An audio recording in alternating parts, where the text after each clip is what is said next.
pledge allegiance to the flag of the United States of America and to the republic for which it stands, one nation, under God, indivisible, with liberty and justice for all.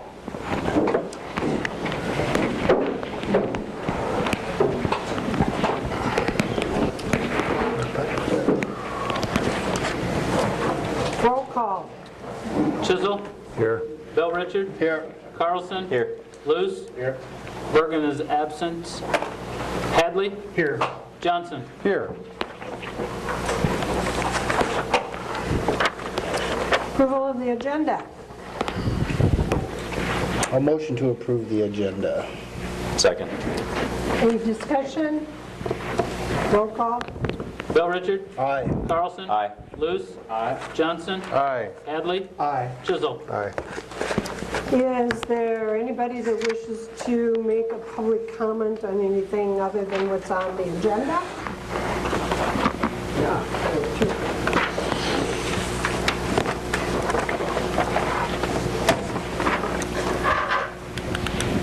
I was here for the first time ever 2 weeks ago, and it was quite an enlightening experience. There's just a few things that I'd like to see as a council that we can be better at, okay? Can you say your name and address, please? Thank you. Yeah, I did say my name. My name is Becky Swellis-Medjud. My address is 409 Sunrise Boulevard, Decorah, Iowa. Thank you. Minoa Heights. I would like to see more transparency. When I went online last night to print out this agenda, I'm looking at it and I'm going like, oh, Resolution 1243, Resolution 1244, what are these agendas? Or what are these resolutions? Actually, in this age of computer, it's like, what is that? Under the city? The thing in full should be printed there, not just a few words outlining it. It should be printed there as to what is it about. Last time we talked about bump outs, what resolution number was that? I can't tell you, but it should be there. We should be able to click on it. I just found out urban renewal 1244 is going to be about the Quillens building. If I didn't hear that, I would not know that, and you would not get it from that information. So you need to be more transparent about what the resolutions actually stand for. That's how you're going to get people to actually come and talk. Another thing is when we had the police department thing, Mayor Borowski did a wonderful job. And I called her, and we talked. I said she probably talked around the circle for about an hour too long. We probably could have discussed this and got it done in 15 minutes. Quite honestly, we have a wonderful police department, and I'm glad that we have it. We have even though our population is declining here in the past 6 to 7 years, we're down to 7,700. Even though that is a problem, but.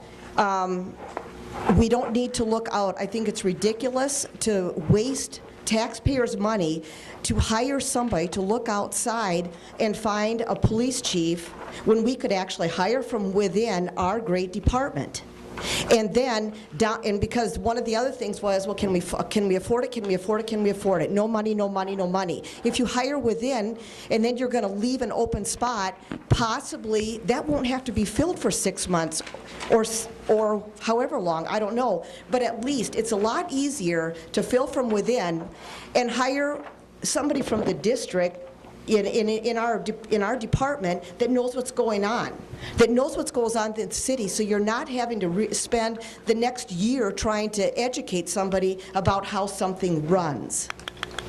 You can actually, it's a lot easier to train one person, that would be if you hire them to be a police officer, than it would be to bring in somebody, and yes, they do have a police department in Jacksonville, Florida, but to bring in somebody that would actually be able to know what's going on, to know how things happen in this town at Luther College and things like that. So that's why I think that wasting money to look outside our department is just that, a huge waste of money. And I think you should think about that when you are actually spending taxpayers' money. The bump outs, again, I'm going to tell you that they really don't plow over them. I actually talked to a couple of snowplow drivers, and they don't plow over them. There is a mess left there, and I wanted to take a picture before we got some thawing that they do leave a mess at bump outs, and the one that I saw was like a parking area was 2/3 full of snow, while on the other side where there wasn't a bump out, it was totally done. So it does leave a mess. It would take up handicap spots in front of the church, and it does no matter where they are. And to put a sidewalk out there as a bump out and then say you can drive over it, if you want to make it a sidewalk, what would be the purpose of driving over it? I know there's probably going to be more discussion on those coming forth, so. Where? And probably the police department Yeah. hiring. But I'm just saying that Okay. it doesn't make any sense. Okay, I Okay? appreciate that. Yep. And I think that's it for tonight. Thanks. Okay, thank you. Anyone else? Okay, consent agenda. Consent agenda consists of minutes of the March 4, 2019 meeting, claims, new Class B beer permit for High, Wide, and Handsome, including Sunday sales privileges, renewal Class C liquor license for Roscoe's, including Sunday sales privileges, renewal Class C liquor license for T-Box, including Sunday sales privileges, renewal Class C liquor license for the Elks, including Sunday sales privileges, consider street and parking space closures for Onyota Community Food Co-op for storage of construction equipment, and partial pay estimate number 7, 2018 hangar improvements in the amount of $33,439.78. I move to approve the consent agenda. Second. I do have one question. With the Onyota Community Co-op, I'm assuming that doesn't infringe on the Woolen Mill parking at all? No, I don't believe it gets into their spaces. Okay, that's the only question I had. And these containers and dumpsters would be proposed to be moved by May 1. Okay. Any further discussion? Roll call? Bell Richard? Aye. Chisel? Aye. Hadley? Aye. Johnson? Aye. Luce? Aye. Carlson? Aye. Consider Resolution 2943, a resolution of the City Council of the City of Decorah, Iowa, affirming its support for economic development, tourism, and renewable energy programs. Who wants to give a background on it? Well, Do you have a background? I kind of came from Councilperson Luce and Councilperson Hadley a little bit. I could read the resolution. I did communicate today with the lobbyist and attorney for the Iowa League of Cities, and he's got a couple of thoughts or comments that I might ask the council to pass the resolution contingent on maybe putting some of that language in there before it gets sent off to your state representatives. I don't know if Luce or Hadley want to speak to it first before I might read it, or how you want to proceed?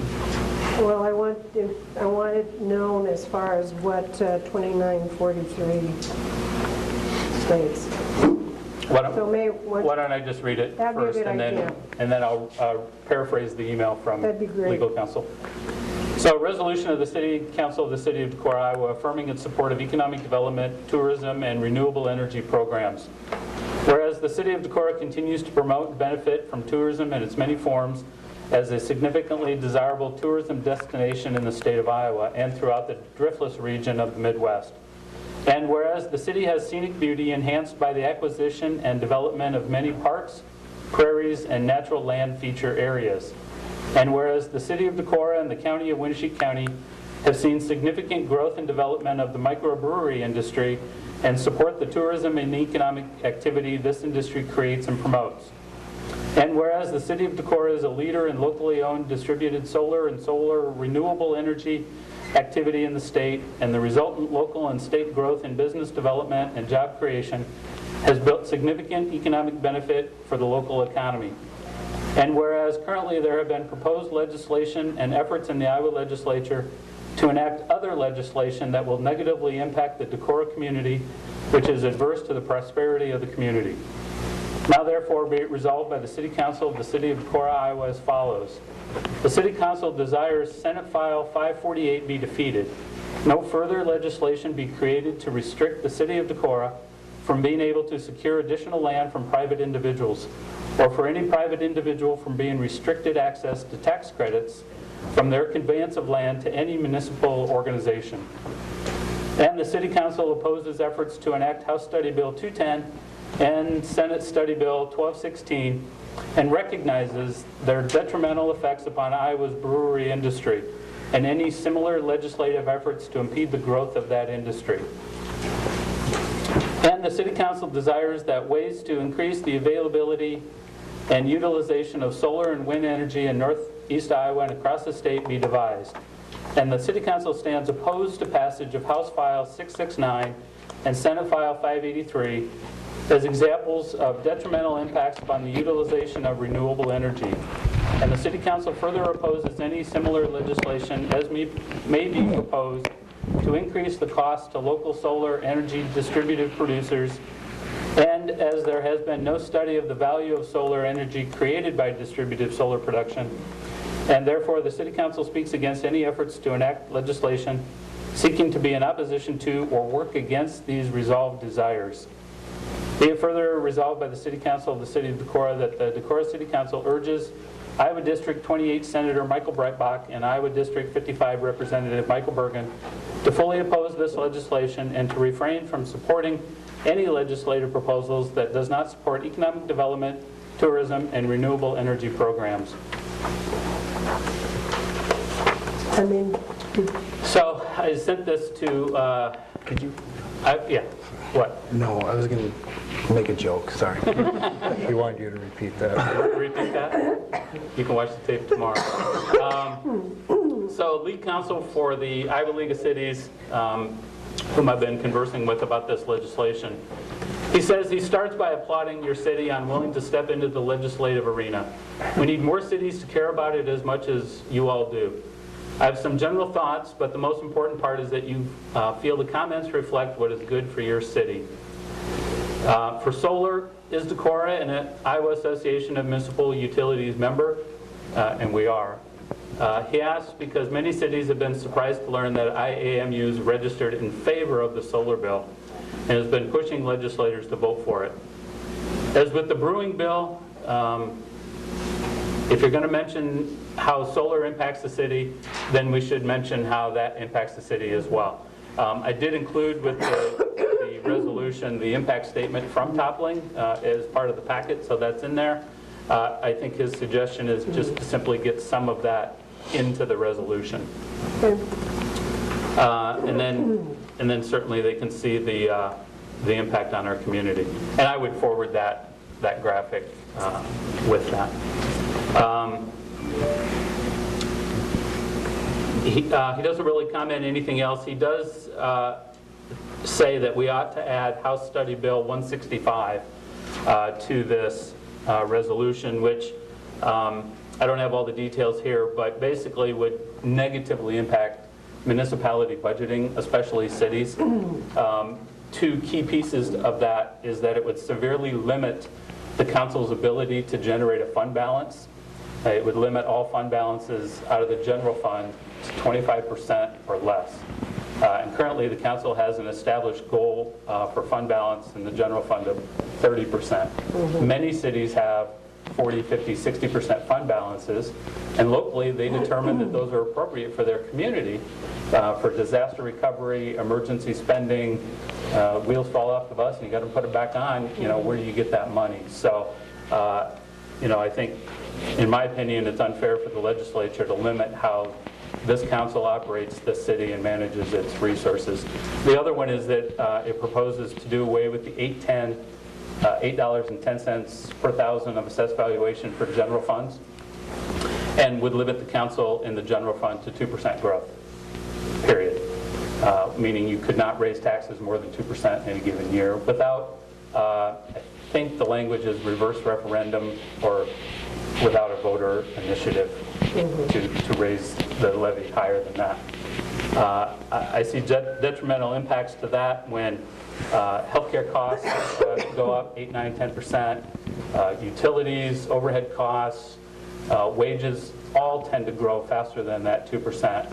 And so if the city's capped at general fund balances of no more than 2% growth, then some of those fixed or out of control costs are not, able to be capped, then you have to make cuts somewhere else to balance that to get to that 2% average. I think it really hamstrings the way that the council can budget your general fund. So I would propose taking some of that language and putting that in this resolution as well, and that's ultimately what Robert is saying also. Okay. I know there was discussion on the council for bringing forth such a resolution. When I read the email that Chad sent out regarding this legislation, I was appalled and thought it's time for us to let the state legislature know how it impacts us and our concerns about those impacts. Yeah, and I was just responding to feedback from constituents who are concerned about the economic impact, both in solar and in brewing, in different aspects of the economy, but also concerned about the House Bill 554, and then Chad was talking about the other things. So I guess I would like to just see the final wording before it gets sent on, but I appreciate the draft so far. Okay, so I'll add that budget information in there as a separate paragraph. The rest of the items were okay? I mean, that covers kind of what you're saying there. Okay. Do we need a motion? So what I would recommend is that you consider passage of this resolution contingent on adding that language for that section, and then just a review before it goes. So I think you could approve it contingent on getting that language in there, if the rest of it's okay. I would move it contingent upon the addition of those sections. I'll second it. Yeah. Any further discussion? So John just asked a question that clear authority to send it. I was just checking here under this further resolved, whether it says that, to send it to the representatives. We'll make sure that language there is clear too. Yeah. Yeah. So you have a motion and a second. So I'm sorry, go back and We have a motion and a second. motion to approve it contingent on adding the language and sending to your district representatives. And there's been a second. And no further discussion. Roll call.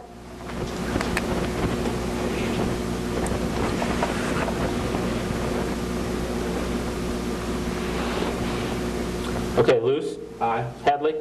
The second was Johnson, but Oh, sorry. aye. Sorry. Johnson? Aye. Hadley? Aye. Chisel? Aye. Bell Richard? Aye. Carlson? Aye. Thank you.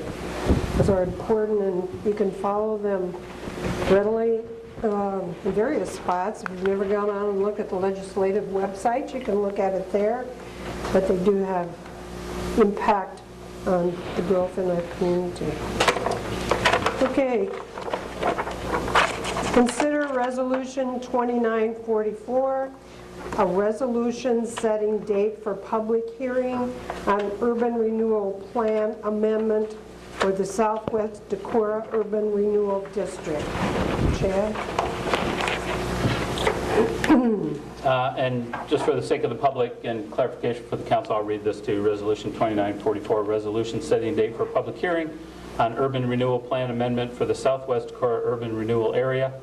Whereas the City of Decorah, the City Council of the City of Decorah, Iowa, by resolution previously established the Southwest Decorah Urban Renewal Area, herein known as the Urban Renewal Area, and adopted an urban renewal plan, herein known as the Plan for the Governance of Initiatives and Projects therein. And whereas an amendment to the plan has been prepared, which authorizes the undertaking of a new urban renewal project in the urban renewal area consisting of providing tax increment financing support to ridge development LLC, doing business as Deco Bluffs Development LLC, in connection with the renovation of an existing commercial building, and it is now necessary that a date be set for public hearing on the amendment. And that date is April 15, 5:45 p.m. So this is specifically setting a public hearing date. for that date and time. Okay? I'd move for approval. Second. Any further discussion? Roll call? Chisholm? Aye. Hadley? Aye. Johnson? Aye. Bell Richard? Aye. Carlson? Aye. Luce? Aye. Consider reading, second reading of ordinance 1233, an ordinance to amend subdivision plat utility easement and dedication of street and alleys requirement set forth in Title 16, Chapter 16.04 subdivisions, Section 16.04170, general requirements, subsection N, easements, Section 16.04.150, action by City Council, and Section 16.04.151, acceptance of dedicated streets and alleys. Second reading.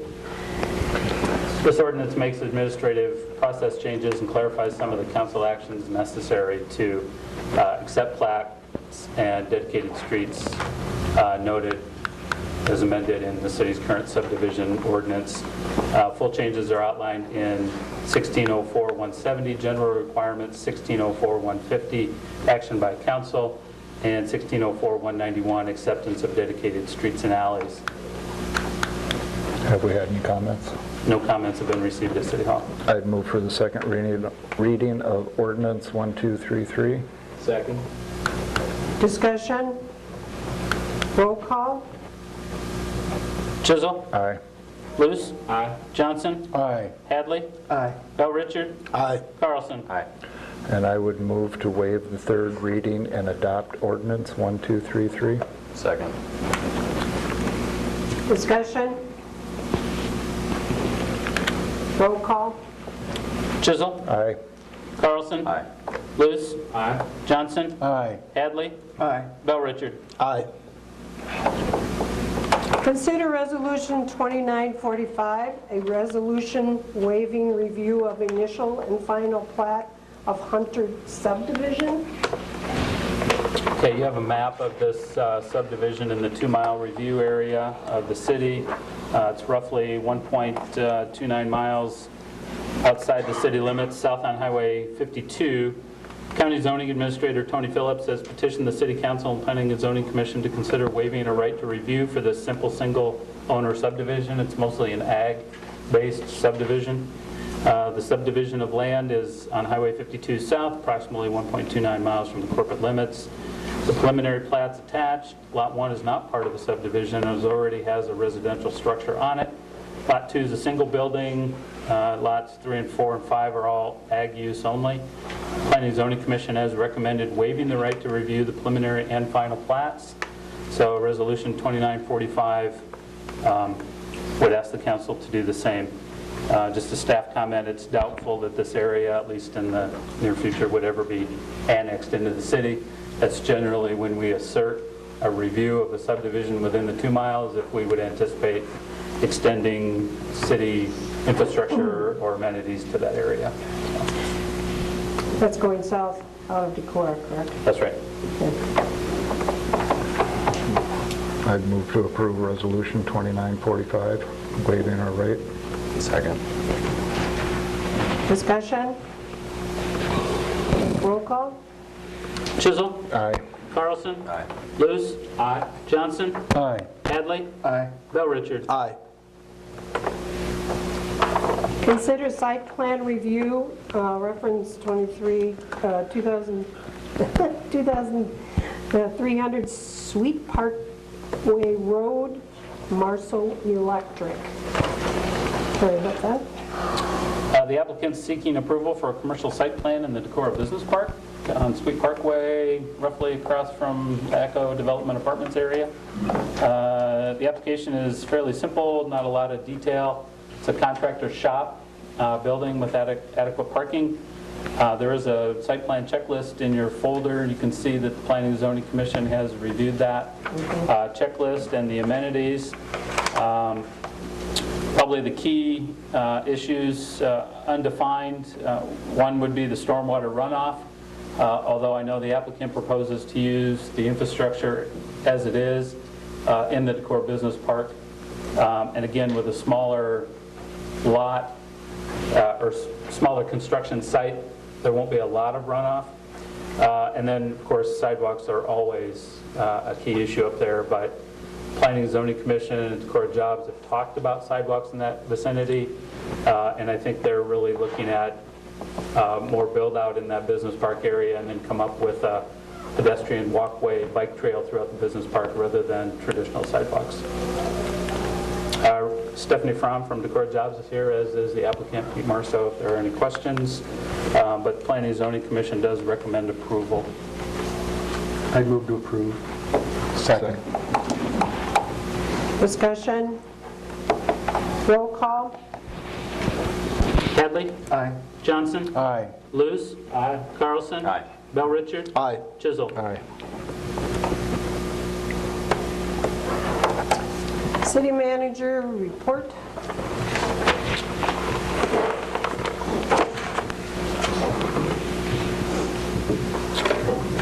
Mayor, I might steal your thunder here a little bit in terms of openings on the boards and commissions. That's a great I'll mention idea. those. There are several. We have 2 seats open on the tree board. Those are 3-year terms. We have 1 seat that will be available on the airport commission by the end of next month. That's a 6-year term. The Civil Service Commission has 1 seat available immediately. That's a 6-year term. And the Human Rights Commission has 2 seats available. Those are 3-year terms. I do have a full roster of all the city's boards and commissions. I think those are in your Dropbox. And as those well. are all located on the website. And they're on the website as well. Okay. There's a descriptor of the commissions and their responsibilities on the city website also. I did want to note that the Community Foundation Awards have been made public, and the Parks Department is the recipient of $5,000 from the Winnebago County Community Foundation for Parks and Rec equipment in the Venium Park area for playground equipment. The library has received $1,950.45, Kristen, for community classroom upgrades. And the Human Rights Commission did not receive their grant award this time around. So we thank the Winnebago County Foundation for all their work. It's nice to have that foundation in town. Can I ask Andy a question? If they want to know why they didn't receive, are they able to contact? They're working at compiling all the notes right now. Okay, Actually, Christensen, my first spoil and serves as secretary for that board. okay, that sounds great. That's all I have, Mayor. Okay, department heads. You know what happens when you sit at the end of the table, Jeremy? Oh, went to the other end of the table. On Wednesday, the Department of Natural Resources will be here for our 3-year inspection of our water distribution system. They'll be checking out our lifts, boosters, storage tanks, wells, everything. We don't anticipate any problems. We go, like I say, we go through it every 3 years, and we usually have a pretty good outcome. So. Good.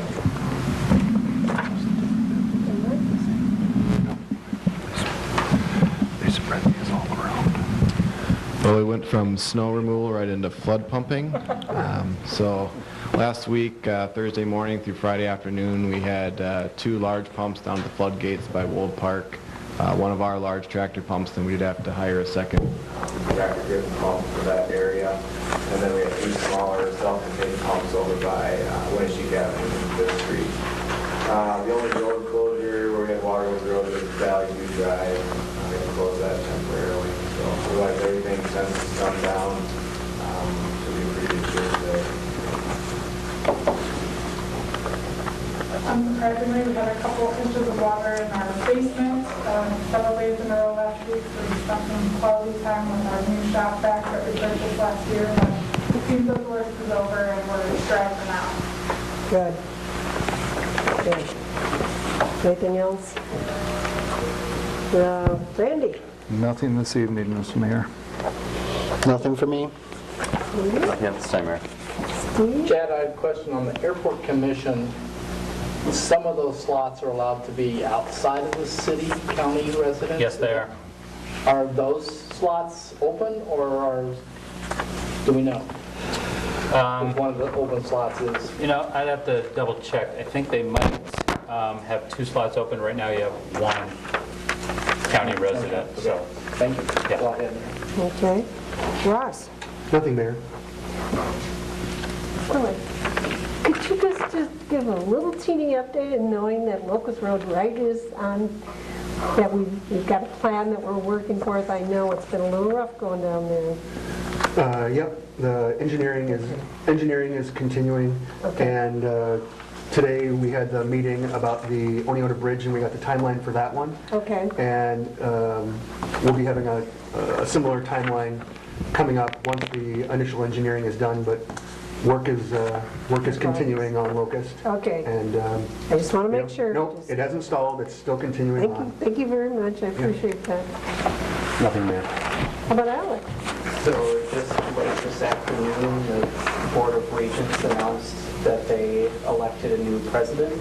Okay, The 11th president of Luther College is Jennifer Ward. She's currently the provost and dean of the college at Centenary College in Louisiana, and she'll be starting her duties as president of Luther on July 1st. fantastic.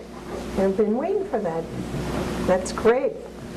It's nice to have you bring the news there, Alex. I think it's like hot off the press, right? Oh, yeah. That's good. That's good. Let's see. I don't think I have anything else. It seems like I've been going to a lot of meetings, but it's worked okay. Okay, anything else? Did I miss anything? Nope. So moved. Okay.